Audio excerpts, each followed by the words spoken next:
Hello दर्शक बंधु SR online Odia को आपण मान पुणी थे स्वागत। सुभद्रा योजना पई उपमुख्यमंत्री प्रभाती परिड़ा नुआ गाइडलाइन जारी करिसेंती। देखि पारुथिबे परिवार सबु महिला को मिलिबो सुभद्रा टंका। तो दर्शक बंधु चलतु देखि नबा को मानको सुभद्रा टंका मिलिबो एवं को मानको मिलिबो नहीं। एई वीडियोटी को पूरा देखंतु, संपूर्ण अपडेट मु देबी वीडियो माध्यम रे। तो चलतु एबे नजर पकेबा उपमुख्यमंत्री नुआ गाइडलाइन उपरे। दर्शक बंधु देखि नियंतु 50,000 कैश वाउचर मिलिबो सुभद्रा योजना रे। नुआ गाइडलाइन अनुसार सुभद्रा योजना रे ओडिशार समस्त महिला मिलिबो 50,000 टंकार कैश वाउचर। एने उपमुख्यमंत्री तथा महिला और शिशु विकास मंत्री प्रभाती परिड़ा सूचना देइछंती। प्रभाती परिड़ा कहते सुभद्रा योजना राज्य कैबिनेट रे अनुमोदन लाभ करिबा परे एबे ड्राफ्टिंग स्टेज रे अछि। आगामी 100 दिन मध्य निश्चित भाव महिला सुभद्रा योजना कार्यकारी हब। राज्य रे निष्पत्ति अनुजाई राज्यर समस्त महिला को मिलिबो सुभद्रा स्कीम योजना टंका। आगामी 2 वर्ष मध्य एही टंका को महिला माने निज घरर आवश्यकता लगी व्यय करि परिबे, जहाँकि तांकु आर्थिक सहायता करिवो। तो देखि नियंतु मु सेही सिलेक्शन करिकिना रखिछि। सेठी संपूर्ण गाइडलाइन लेखा होइछि। प्रभाती परिड़ा जो गाइडलाइन जारी करछन्ती सेटा संपूर्ण लेखा अछि।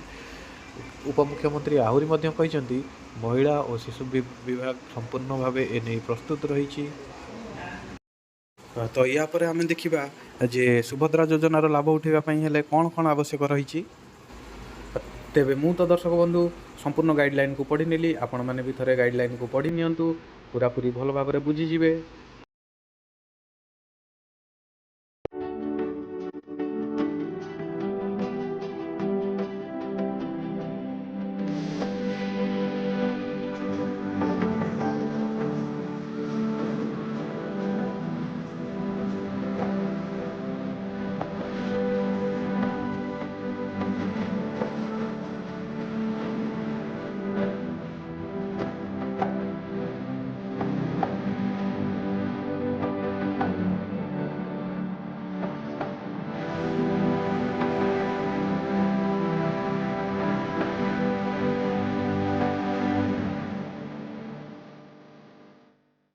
तो चलतु दर्शक बंधु या पर आमे देखि नबा कोन कोन आवश्यक रहिछि एई योजनार लाभ पाइबा पई।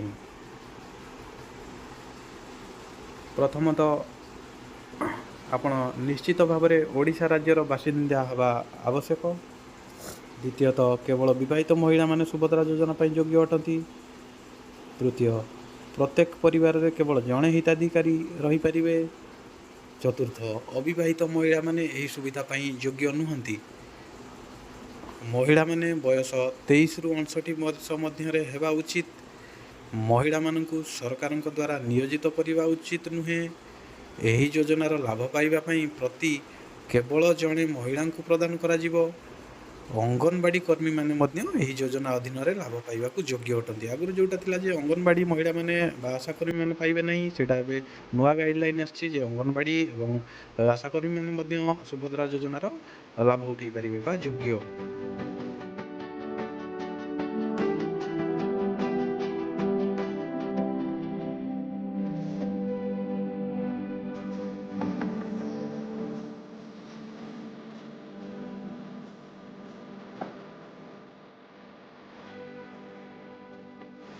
तो दर्शक बंधु एबे देखि नबा आवश्यक डॉक्यूमेंट। तो प्रथम डॉक्यूमेंट हैला आधार कार्ड।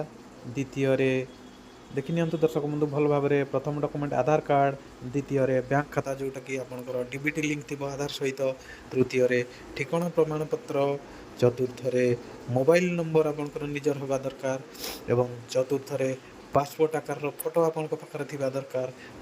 एवं तापरे आय प्रमाण पत्र बा इनकम सर्टिफिकेट। चतुर्थ रे रेशन कार्ड निश्चित भाव में आपन थिबा दरकार। तो देखंतु दर्शक बंधु ତ ଦର୍ଶକ ବନ୍ଧୁ ୟା ମଧ୍ୟରେ ମୁଁ ଆପଣଙ୍କୁ ସବୁକିଛି ଜଣାଇଦେଲି, ଯେମିତିକି କେଉଁମାନେ ଅଯୋଗ୍ୟ ଅଟନ୍ତି ଏବଂ କେଉଁମାନେ ଅଯୋଗ୍ୟ ଅଟନ୍ତି ତାହା ମଧ୍ୟ ମୁଁ ଆପଣମାନଙ୍କୁ ଦେଖାଇଦେଲି ନୂଆ ଗାଇଡ଼ଲାଇନ୍ ହିସାବରେ, ଏବଂ ଆବଶ୍ୟକୀୟ ଡକ୍ୟୁମେଣ୍ଟ ମଧ୍ୟ ଆପଣଙ୍କୁ ଦେଖାଇଦେଲି। ତ ଏବେ ସୁଦ୍ଧା ସରକାର ନୂଆ ଅଫିସିଆଲ୍ ୱେବସାଇଟ୍ ଜାରି କରିନାହାନ୍ତି। ଯେତେବେଳେ ଅଫିସିଆଲ୍ ୱେବସାଇଟ୍ ଜାରି କରିବେ ସେତେବେଳେ ଆପଣମାନେ ଅନଲାଇନ୍ରେ ଆବେଦନ କରିପାରିବେ। ଏବଂ ପୂର୍ବ ଭିଡ଼ିଓରେ ମୁଁ ଆପଣମାନଙ୍କୁ ଫର୍ମ ମଧ୍ୟ ଦେଇଦେଇଛି, ଆପଣମାନେ ଚାହିଁଲେ ସେ ପୂର୍ବ ଭିଡ଼ିଓରୁ ଫର୍ମ ମଧ୍ୟ ଡାଉନଲୋଡ଼୍ କରିପାରିବେ ଏବଂ ତାକୁ ଅଙ୍ଗନବାଡ଼ି କର୍ମୀ କିମ୍ବା ବ୍ଲକ୍ ଅଫିସ୍ କିମ୍ବା ପଞ୍ଚାୟତରେ ଆପଣମାନେ ନେଇକିନା ଫର୍ମ ଫିଲ୍ଅପ୍ କରିକି ଆବେଦନ କରିପାରିବେ। ଧନ୍ୟବାଦ ଦର୍ଶକ ବନ୍ଧୁ, ପୁରା ଭିଡ଼ିଓ ଦେଖିଥିବାରୁ ଆପଣମାନଙ୍କୁ ବହୁତ ବହୁତ ଧନ୍ୟବାଦ। ମୋ ଚ୍ୟାନେଲକୁ ସବସ୍କ୍ରାଇବ୍ କରନ୍ତୁ ଏବଂ ନୂଆ ନୂଆ ଭିଡ଼ିଓ ଅପଡ଼େଟ୍ ପାଆନ୍ତୁ। ଧନ୍ୟବାଦ।